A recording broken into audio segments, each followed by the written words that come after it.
Hi, my name is Mark Reisch, and I am going to be talking about virtual production in stop motion.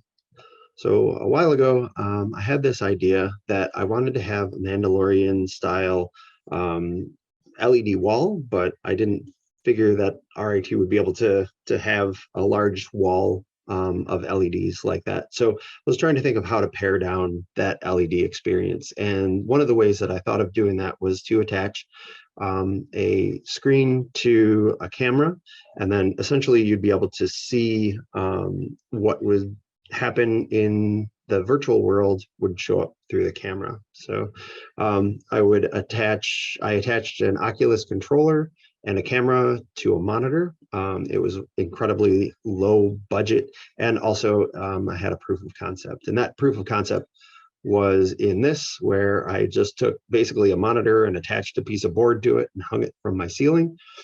And from my lovely assistants here, you can see that as my daughter moves around the monitor, the virtual world changes in there. And so what that looks like is that you have the character that would be standing still, and you'd still be able to see the environment that's around them. And you can see there's some shiny stuff that we still have to take care of. But for the most part, we're able to see around the character and make them look as if they are immersed in a three-dimensional scene. We got a team together of Jennifer, Tom, Tim, and Emily.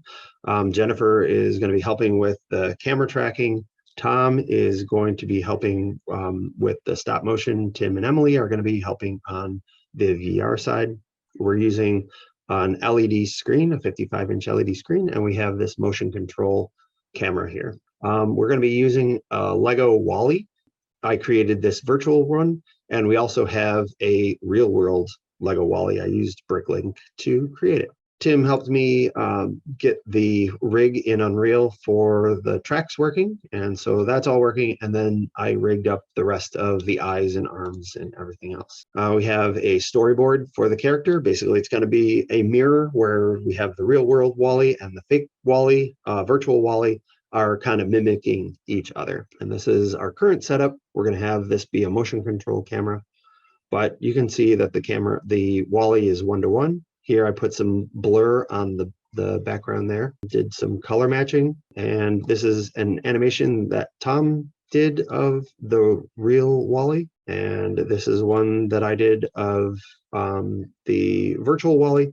Now this is twice the speed, and also the lighting and texturing isn't done, but it was just a test to see how that would come. So that's currently where we are. What's next is to match the virtual and real Lego materials, test the monitor versus the real world Wall-E, connect the motion control rig to Unreal, make the film, and then we're going to work with Department D to implement our new production workflow. Thank you, and if you have any questions, that is me.